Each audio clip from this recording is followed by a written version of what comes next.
It has to be said that this particular image was in fact one of the most shocking images of 2023, particularly amongst royal watchers, because this was the image that really reverberated around the world, showing exactly what Meghan Markle appeared to think of our late and wonderful monarch, Queen Elizabeth II.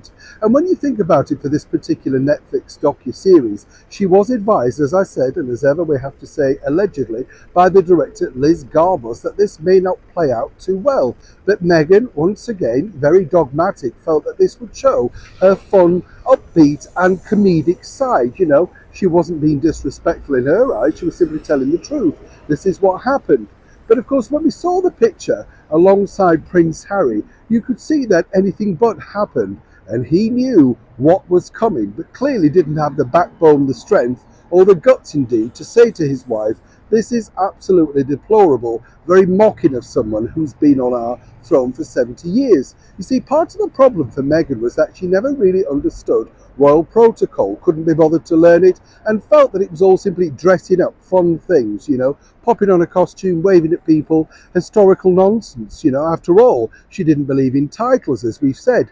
But it's fascinating as you dig deeper into these particular stories as the year evolves, etc., to find out what could have been truly behind this very much mocking stance of the former royal. Let me explain. Hi, good morning. How are you? In a nice bit of sunshine today. Hope you're all keeping well, whatever you're doing. And as I say, belated Happy New Year to those that have just joined us. Everybody else on the channel, our chums, our community, do wish those that haven't had a Happy New Year so far a very Happy New Year. Let's all make sure we make it the very best this year. Someone who's hoping to make it the very best is none other than the former well known as Meghan Markle. As I say, this image was terrible for her. Quite frankly, you know, the worst thing that could have happened, because it's something that she's going to be battling for years. But once again, Meghan felt that she knew best. What's interesting though, as it develops, is simply this. Was this Meghan's retaliation against our late monarch? You see, when they had the summit for that particular meeting, you know, the one that Prince Harry decided he was finally going to go it alone and speak up and say exactly what he and Meghan wanted to do. Well, Meghan apparently couldn't be bothered to fly back over and discuss such an important event. After all, this really only gave her, well, you know, she could do this on speakerphone, voice phone. Why did she need to go and meet with other senior members of the monarchy? She simply could do that.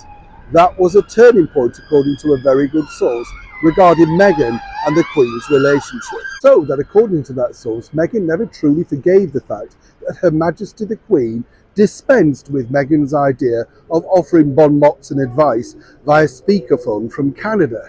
She simply could not believe that she'd been wiped out this way. She'd always believed that she'd had and built a very strong and good friendship with her monarch. But sadly, for her, of course, that wasn't to be. And some people tell me, very close sources within that particular area at that time, that this truly was a turning point for Meghan.